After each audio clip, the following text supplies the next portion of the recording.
Okay, come to an undisclosed secret location, they said. Here's the 3 words you need to find, they said. I looked it up. The secret location turned out to be Classic Helicopters, and Airfix wanted to talk to us about their new kit. This 148 Sea King. Find out more right here on Gary Stuff.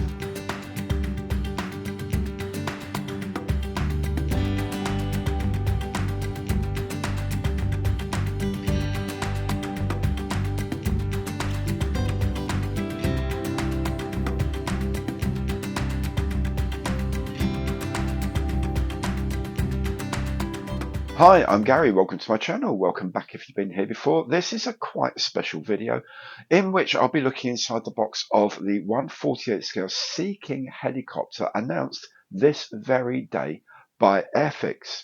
Now, I will of course have a look inside the box and show you the plastic and the parts, the instructions, the decals and the scheme options. But first of all, I wanted to have a chat with some of the key members of staff at Airfix to talk about the kit and how come they've released it mid-year. Now, if you like any of the video, please remember, imperial thumbs up on the like button below because every like counts. And of course, if you haven't done so yet, please do subscribe to the channel.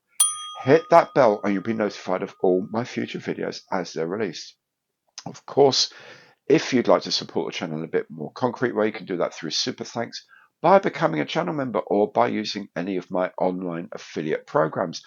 One of these is the Airfix affiliate program. Now, if you're thinking about pre-ordering one of these kits, they're available from August. So if you want to get your pre-orders in, or indeed you want to order it later on, if you do so through the link that's in the information box below, then at no extra cost to you, Airfix will make a small donation to the running of this channel, which is excellent. Okay, let's move on then and have a look at the point of view of Airfix, why they've released it in the middle of the year, why the Sea King, and we'll start off with Dale Luckhurst, the head of brand. So hi everyone, I'm here with Dale, head of brand at Airfix, talking about this surprise he's laid on the whole community today about this new kit that I now want to make.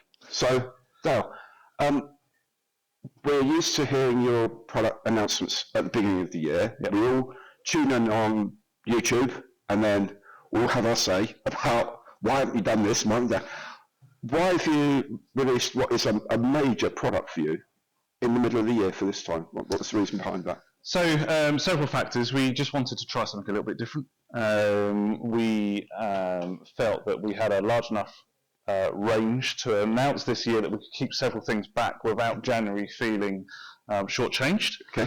And you're quite right, this is probably our hero product of this year, unless you're a Gannett fan, in which case you will disagree. It was just an amazing opportunity for us to do something a little bit different and see how it goes. One of our bugbears is when we announce something in January and we don't intend to release it to the market until October, for example, the closer we get, people start to say, well, I've had that on pre-order for ages. Yeah. Even though in January, we always intend to release it in October. Sure. So we wanted to shorten that timescale, which is exactly what we've managed to achieve with the Sea King. The stock is due in a matter of weeks. So there's no changing the production run now. It's already coming over. I've air freighted some over for the event today. Wow. So it's literally really, really quick. So you can pre-order it, but as I say, in a matter of a couple of weeks, the batch will be in and you'll be able to start building it straight away. So you can stay concentrated on one build, perhaps, without straying elsewhere for the rest of the year. So next year, when we have a chat around the release time, and so we could do these starter kits and we're concentrating on starter kits this year. We may not have a 148 back in it. We may not have it. Frank, it could just be your plans could be if it's not in January, it could still be this year. Yeah, so throw that loop at you. Exactly. So I had to come up with something. Yeah. And the best thing I could come up with in January was our efforts have been concentrating on starter sets, so therefore, it might look a bit low. Not that anyone said that it was, to be fair. So everyone bought that. A couple of weeks ago, we announced the surprise re-release of the Seafire 148 Seafire kit, which will be will be only the second time it's ever been released. It's a Hornby era tooling. Yeah. So I've built one, and to be honest, it's one of the best Spitfires I've built. That C517. Yeah. It's absolutely beautiful. Yeah. With the wing fold as well. That's a cracking kit. So that, if you like, that was a bit of a test internally with how things and the order of things that needed to happen internally, with getting price lists updated and order forms sent out. All happened this morning at 10:15. So it wasn't just the consumer reveal that happened this morning. It was to all of our trade accounts as well. So there's a lot that goes into today, as Brooke will tell you, I'm sure. She's done an amazing job in tying everything together. Obviously putting the YouTube premiere video live yesterday as a real tease. That went down really, really well on Facebook and YouTube, and all the comments, getting people guessing. And I guess we wouldn't have gone to that effort if it was just a simple re-release, or you know, it had to be something really, really special. So hopefully everyone agrees that 148 Sea King in brand new tool is something particularly special. Well, I think most people are really happy to see a new tool of anything, frankly, these days. Especially with your recent history, your new toolings have been actually pretty sharp, let's be honest. They've been properly good, a lot of them. What a Sea King, but it's just, I don't know, why the Sea King in particular? Was there any reason why I thought, oh, this is desperate? Of all the different helicopters it could be, including a lot of current one comment I do hear a lot is, why not something contemporary? You know, you've got the Lynx 148th. Why not a Wildcat? Why not a Wildcat? Why not a Merlin? Well, you know, a new Merlin. Why not a... We've actually got a Merlin here today, actually. So we've not put it on the tables yet. So they're quite right. I mean, why the Sea King? It's British, it's iconic. We know it's going to sell. We're not the only people to do a 148SL Sea King, but the other kit out there that shan't be named is based on the Sikorsky model. So it is different. Oh, right. It is different. So we're hoping that that will... I've actually had a few comments already on my Facebook group saying I am going to put that one back on the shelf now, because for 55 quid, I'm getting something with full internal detail. And as I said, the modern way of doing the design, which is fantastic. This one was like 10 quid cheaper, and there's no interior to it. Why would I be building that one? You know what it is. You know what it is. We can't say it. You know what it is. Look at my Facebook. Everyone will tell you what it is. And you will see through our website, and you've already been sent all the images, Gary, but through a WeTransfer. But of course, you're here. So we've taken photos of the sub builds, so you can see all the different interior sections or types of interiors included in this box. And Chris mentioned during his presentation earlier, this is essentially a 1/24 scale design build for us. You know, in terms of the energy, the resource, the cost, the part count. I was going to say the part counts.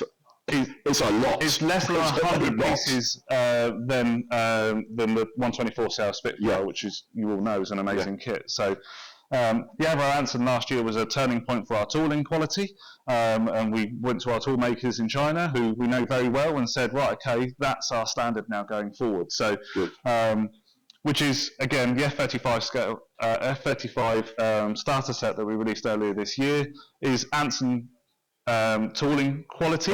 That's sort of our benchmark now, and so is this. So why the Sea King? It's British, it's iconic. We know it's going to sell, which of course funds future projects. And it's a very familiar sight to so many people, not just at air shows and geeks like us who are into aviation, but any time anything's happened in the last 20, 30 years on the news, any sort of disaster, floods, flood relief, air rescue. And our future king, the Prince of Wales, of course, flying them as well. And the fantastic people here at Historic Helicopters are doing an amazing job in keeping them flying, both for film, TV, but also local events and charity gigs. So, you know, they said earlier that they can go to air shows and things, but funding becomes quite difficult. So they're really waving a flag for Sea Kings. He currently owns 7 of them. How many is too many? Personally, I think there's no such thing. If you're in the market to own helicopters at all, then frankly, 7 or 8, 9, 10, that make it. What does it matter? So they've been really supportive of us, the project, today, and so have Heliops. So it is just really iconic. Brilliant. I am so looking forward to building one of these, let me tell you. There are several kits that were on the schedule that are no longer on the schedule in August or maybe even September. I want to build this. And of course, the other thing is the 4 decal schemes, but I'll let Luke talk about that in a minute. Excellent. Thank you very much, Dale. Really appreciate it. And thanks for inviting me today. It's really good of you, fella. Cheers. We've heard from the bosses. Now we're going to hear from the important people. I didn't mean that, Dale and Martin. Lackeys. But I really didn't mean that. But seriously, Chris, designer of this properly amazing piece. I think, did you say something bad to them one day? Because they give you like the really difficult things to do. You have the 124 Spitfire, which is probably like 2 or 3 years of your life right there. And then, okay, that's all very nice. But presumably, whilst you were still busy on parts of that process, you're then given a 1/48 scale kit of a helicopter icon that people are going to really, really, really put under a microscope. That must be a bit scary at times. It is a little bit. I guess, not sure why. I did get given a little DB5 starter set. I think as a little peace offering.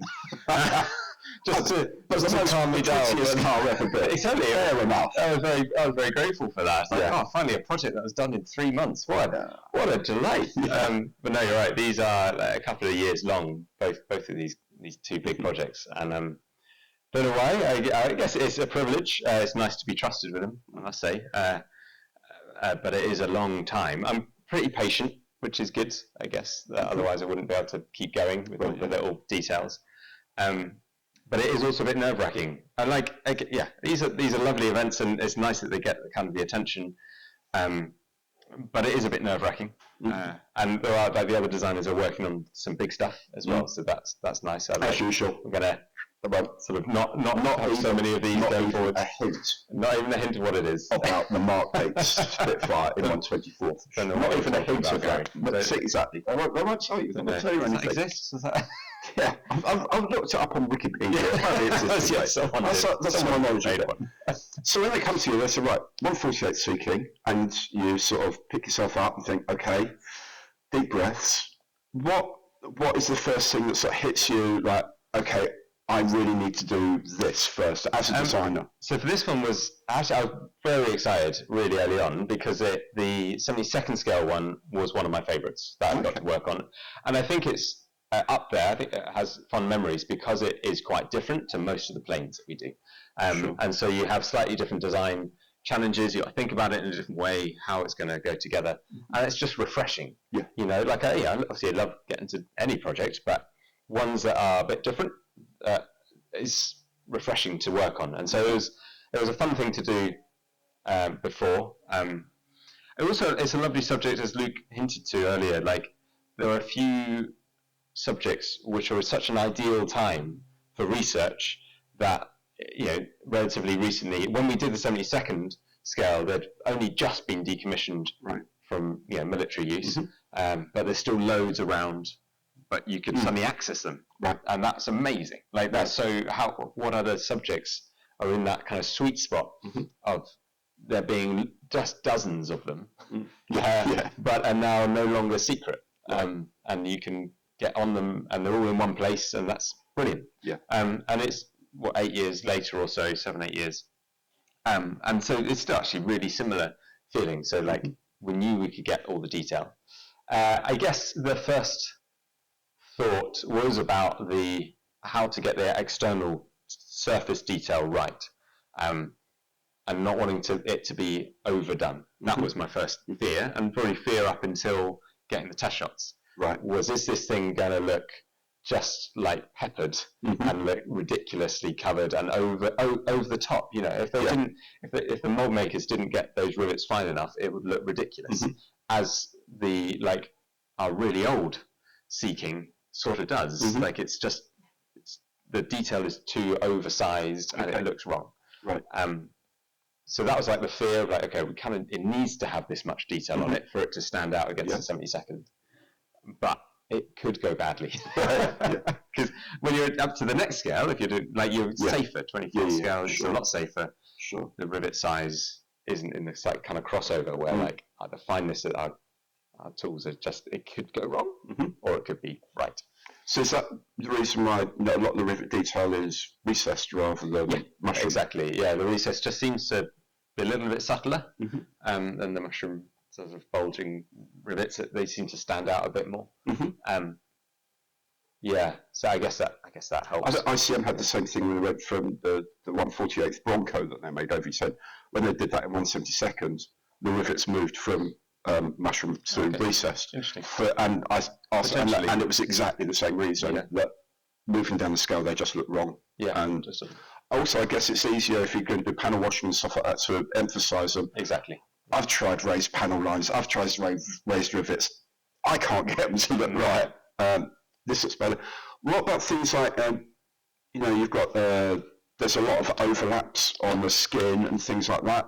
How accurately do you think you've got the depth of those and things like that? It almost wasn't a concern because there's a minimum I could go to anyway. Like anything less than 0.15 millimeters just doesn't quite come out. Okay. I've done it, and it just looks too soft. It's not sharp enough. I think that little sweet spot with what the tooling technology at the moment, anyway, is about as fine as you can go, and it actually shows something with hard, sharp edges. Okay.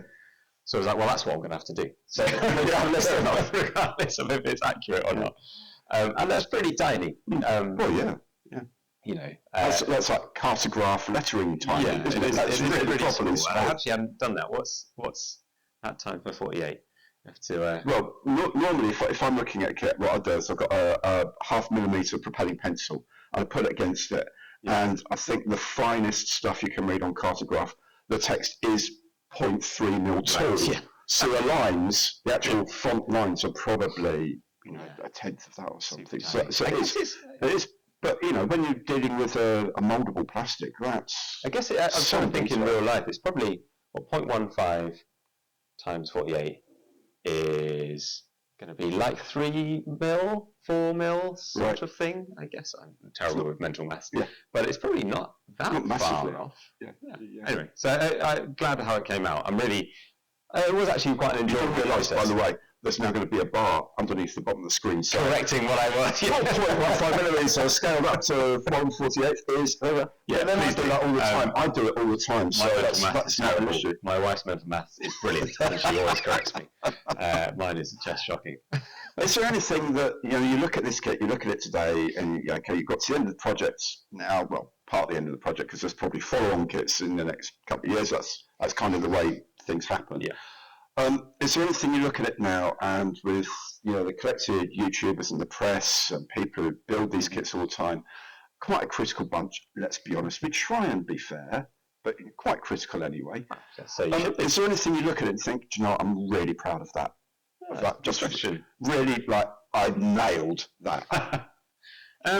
Oh dear, that's a tricky one. Again, similarly, I guess like most people who get to, I am critical of a lot of what I do. Well, we would hope so. So it is. I find it easier to say what stuff I'm critical of than what stuff I'm proud of, to be honest.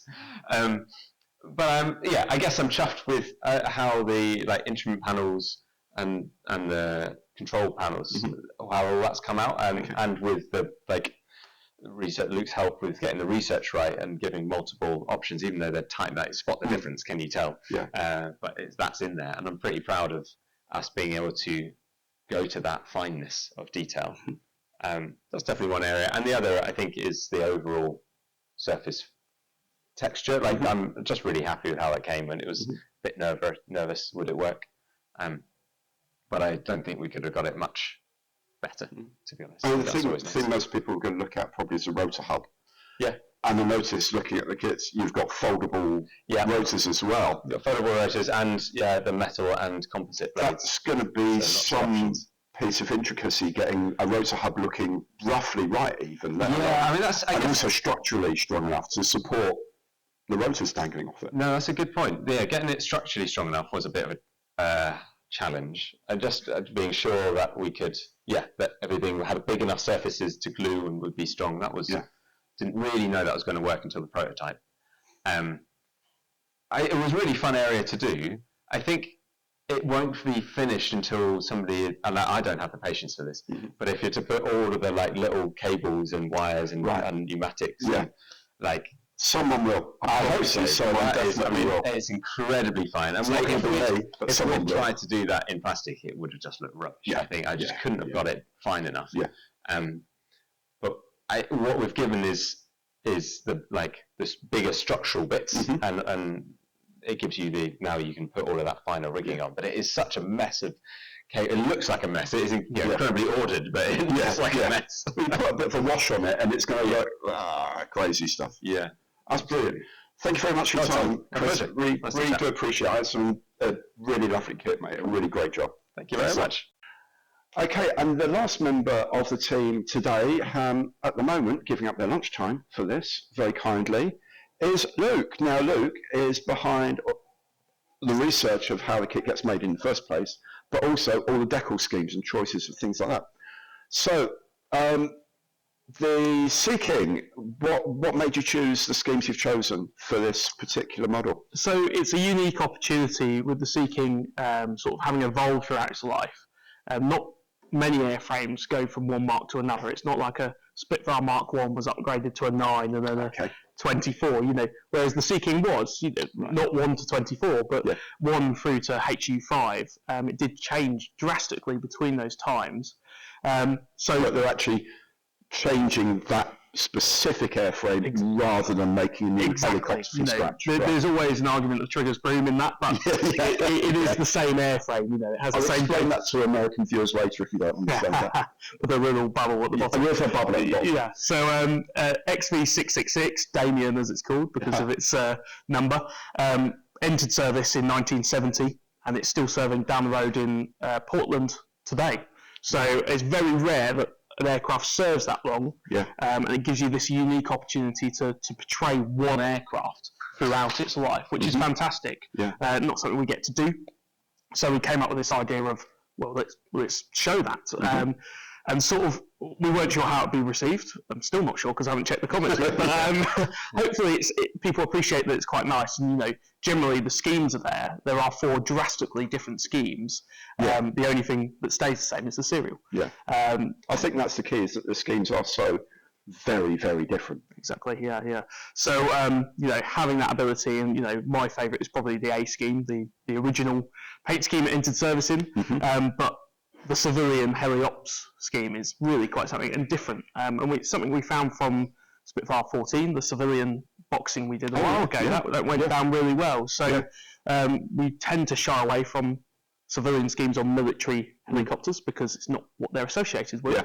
But every now and then it works really well. And we're hoping this is one of those cases. Were there any sort of particular challenges in the schemes that you chose? Were there only 4 main schemes during its life, or did it evolve and you think, no, that's enough of a tipping point that's worth doing like that? There's probably 5 distinct schemes in its life, but we have to draw a line somewhere in terms of the amount of decals we include. And the one can have a re-release. Exactly. We can always re-release it and get people to buy it again. The gap between HS1, it wore a very similar scheme when it was a HS2, so I won't count that. But when it was a HS5, there was a time where it didn't have any of the sensors around the side that you see, the boxes all around, but it was still in that dark blue that you see on the A scheme. And we didn't include that, although the scheme is quite different to the early scheme. And that's just because we'd found that grey overall scheme, the B scheme in the box that's a HS5. So it ticked the box there in terms of using the parts we needed to. I think I said in my presentation that the B scheme is a bit of an odd one where the photo we have shows it without a winch, but with what we call the SAR step, the search and rescue step. But we can't be sure what was inside, so in the instructions we showed the full anti-submarine suite for HS5, but put a little note to say, we're not sure about this, so correct it if you feel you need to, which is a nice thing. I think that's what a lot of people are now finding with Airfix, and I have recently, is that level of attention is certainly stepping up, constantly stepping up, and it's probably putting a lot of pressure on you when they say, come on, that's not enough information, we really need to do something a bit straighten out more here. Definitely. I mean, I've definitely got a few grey hairs as a result of it. My other half points them out non-stop, and I'll probably start losing my hair because of the stress. But it is fantastic, and it's days like today that make it all worth it at the end of the day. The worst thing you can do is release a product and people are picking holes in it before you've even got home. Yeah. And I'm sure there will be comments like that. Of course. People are entitled, but to release it and have an overwhelmingly positive reaction, that's what you want. And the best way to do that is make sure it's right. Yes. So that's where my months of research comes in, and it makes all the miles travelled and helicopters visited worth it. Yeah. Plus all the fun you have doing that. Of course. But I've seen pictures of you about to go flying. Yes. The other day, they were showing us all with your foam domes on and all that, and your suits ready to go flying. That's a bit of a boyhood dream come true. Absolutely, That flying in the Sea King. I remember watching HER Freeze do demonstrations with the Coast Guard or the RNLI over at Folkestone at their air show, and then I was flying in a bright yellow Sea King not too long ago. So I definitely came home bragging about that one. Yeah. So what you don't understand, probably, unless you've seen a lot of these videos before, is that Luke doesn't just do the Decals schemes, right? He's right at the beginning. The boss comes to you and says, right, we've decided to do a 148 Sea King. Off you go and do your thing, and you get your scanning kit together, and off you go and try and find them and scan. Well, I'd say it's not even that clear cut. In this case, it was. I joined at a time when the Sea King was on the roster to be a project, so I was told, this is the next project. But in subsequent projects, I'm a lot more involved in picking. So I'm the one that tells myself, you're going to go and do this, which is great. Presumably because you know there's going to be the assets around that you can rely on. There's definitely a part of that. Rather than saying, that's all very nice doing that, but A, there aren't any, and B, all the records got lost in 1947 or whatever. It's why we need to have multiple people in that conversation from the very start. From a research perspective, what material is there? If we would say 25th July 1939, first flight of the Manchester, was the comment that kept going around yesterday. If we were to do a Manchester, the first thing is, where are we going to get the data for it? Right. People go, use the one and revert back. But stuff like that. Is there one to scan? Is there records of it around? In the case of the Sea King, I was saying in the presentation, it's the perfect time to do the project. They're retired, so you don't have all the access issues you would if it was a current military helicopter. Right. But there's a lot of living knowledge around the helicopter. The guys who work on them, historic helicopters, ex-engineers, really helpful. But so working on it from the very start, don't always get told you're doing this. It's very much a back and forth on what I suppose also when they're not current military aircraft, then it's easier to get access to drawings, for example. You'd think manufactured, or are they still? It very much depends on the company you're dealing with. Some are more protective than others, and some museums are more protective than others, or more proactive is probably the best way, diplomatic way of saying that. Being down in the Somerset, there's certain museums nearby. But yes, when they're retired, it's easier. Doesn't mean it's easy. Sure. Yeah. Sure thing.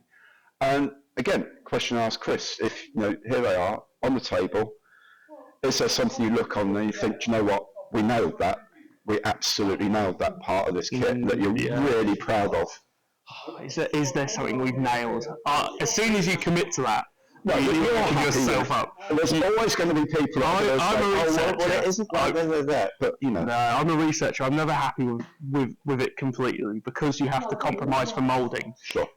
So there's always something I can look at and think, no, we could have done better, but perhaps not us.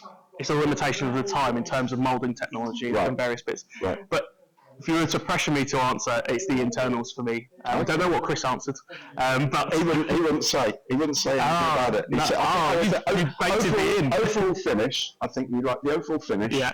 And he was quite proud of the rotor hubs. Yeah. But that's interesting. I would say the anti-submarine suite in the back there. It's something that's not been done. The Hasegawa kit is obviously the comparison we have. That's the one Dale wouldn't mention, by the way. We'll cut that out. The other kit. The H word. Yeah. So I'd say doing that is a first, and it's lovely to have these little assemblies and bits like that. Brilliant. Well, they look amazing. I know a lot of people are going to be tempted to buy 4 as a result, because they're very different, with and without the folding and all the rest of it. So thanks very much for your time. Awesome. Thank Great you. job, Luke. Cheers, mate. Thank you. So that's what Airfix are saying. So let's have a look at what they've actually produced by having a look inside the box of this Sea King in 1/48 scale.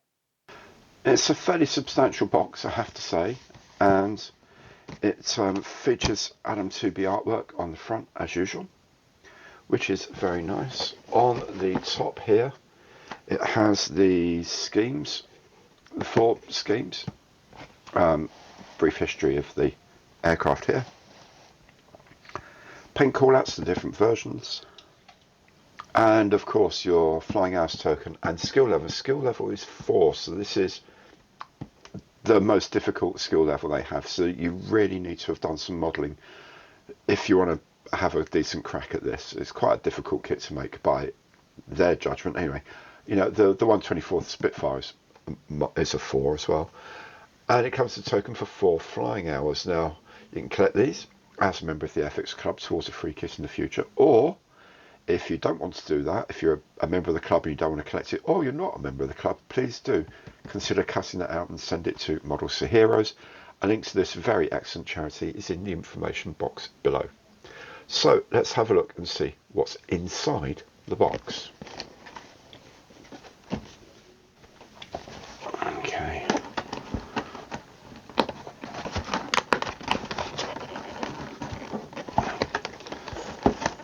As I say, this is a fairly substantial box, and it is very tight fitting. There we go.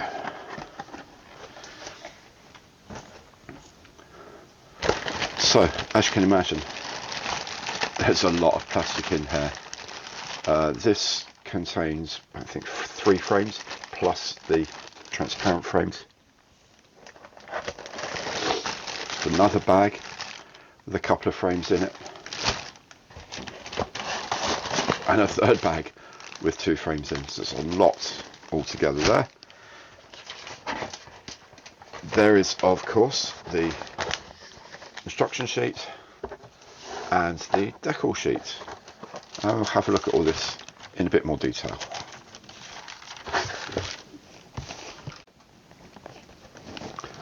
So, frame A is largely the interior.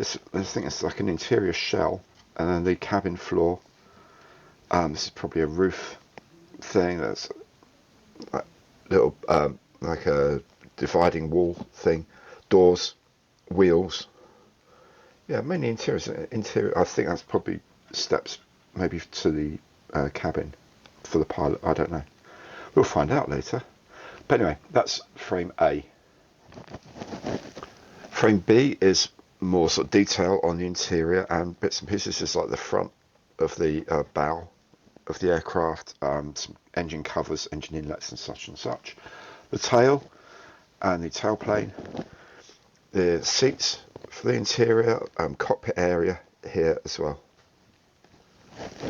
Frame C is the outside body of the aircraft, just a single piece fuselage, which at this scale is quite cool. Some more seats, more bits and pieces of the interior, and the engine inlets, I guess, something on filters maybe, I don't know, we'll find out what they are. Frame D is devoted to the aerodynamic surfaces, the rotors. There's 2 types of rotors, one's metal, one's composite, I think. All the different bits and pieces of the rotor hub assembly, the tail rotor as well. So this is all mainly the drive gear, as it were, and some exterior aerials and bits and pieces. This is frame E, with some more interior electronics, I suspect. It looks like a radar dish, a radar screen. The sponsons, bits and pieces, like undercarriage parts, things like that. Frame F, a different tail rotor, I guess. Other different pieces, the basic bottom of the hull, more interior electronics, I guess, for the submarine hunter versions. Just general bits and pieces. You know, I can't tell you what a lot of the stuff is, winches and things like this. Frame G, last few bits of interior work. Some of the sort of sensor pods on the outside, forward-looking infrared sensor. Obviously these would be for later models. A bit more avionics. And then finally, Frame X, which is obviously all the transparent parts. There's a lot of different parts. I mean, the side windows stay pretty much the same, but the forwards part of the windows, this has got windscreen wipers on, this hasn't, for example. Different sort of blown windows, so you can sort of look out. That's earlier. I don't know if that's earlier or later. We'll find out what they are. But there we go, all the transparent parts on there, and there's lots of options within these parts. Let's have a look at the plastic up close. It's the modern sort of greyish, very slightly brownish plastic. And it looks well moulded. There's no obvious errors. There's certainly no obvious flash that I can see at first glance. Maybe a couple of tiny little bits.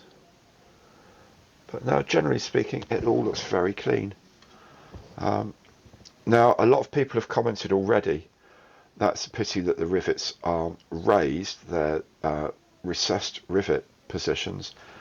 I'm told it's because creating the mould to be able to do raised rivets, they wouldn't look right. They just can't get them vaguely to scale. I mean, these are slightly overscale anyway, but to get them actually raised is all but impossible with the moulding technology they're using. So that's why they went for recessed. Now, I guess if you're doing this for a competition, that's going to upset you. If you're doing it to put it on your shelf, I'm not sure it's necessarily going to be an issue, but we'll see. There is things like I have managed to do the overlap panels here, the way that the panels overlap each other when they're, and then get double riveted together to form the structure. That's kind of nice. So there's a definite step in the plastic, which I did talk to Chris about, actually, as you all know from the interviews. But it all looks pretty crisp, really. It was good. Seats have got a nice little bit of texture to them, and different textures as well. Like these are all stretched in one. Obviously, this is stretched differently, therefore it's got a different pattern of stress on it, which is a nice little touch, I think. Here is it. There it is. There's the filter. I think these are the engine filters. You can see very fine detail in there, which is good to see.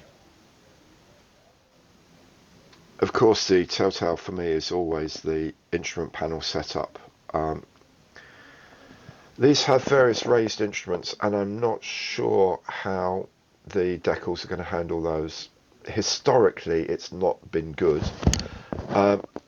Because I don't actually know if some of this stuff comes with Decals. Something like these control panels here, I don't know if there are Decals yet. We'll have a look. But when you've got things like really raised TV screens like that, they've got to be separate. You can't just put a single piece on that and expect it to stick properly. Nice work on that, by the way. It even looks like different colour because it's got a higher polish on the TV screens, which is, again, a nice touch.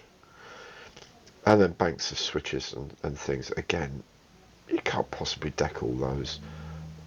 I think these are going to be brilliant for dry brushing, but I really don't think Decals are going to be of any use whatsoever.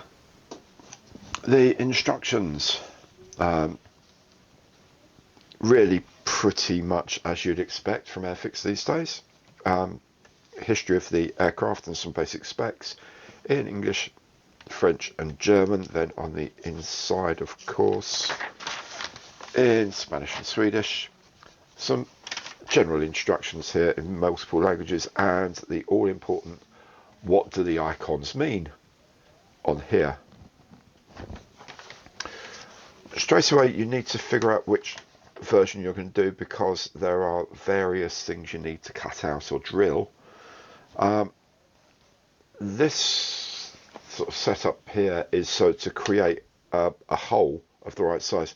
They've got the holes that you pre-drill the holes and then you can just sort of run a craft knife around it or something that gets you roughly the right size, and then you can just tidy it off with a bit of sandpaper.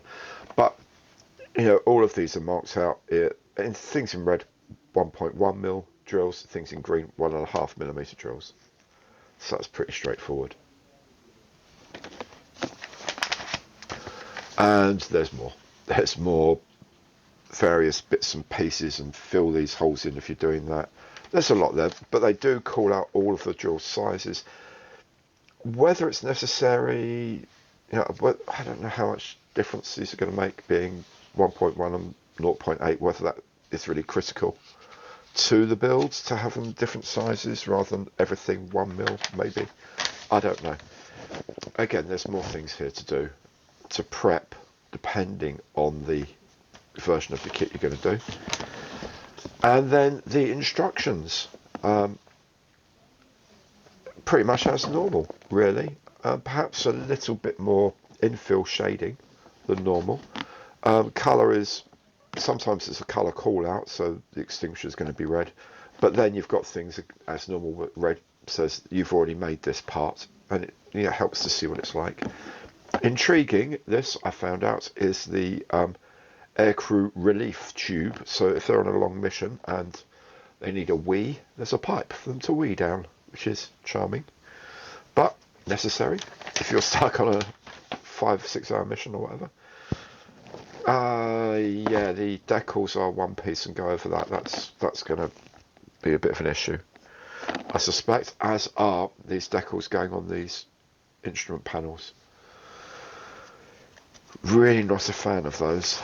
Really not a fan. Anyway, yeah, instructions. There's a lot of detail in the interior. A lot of detail. I mean, with the Sub Hunter one, look at all these stations here.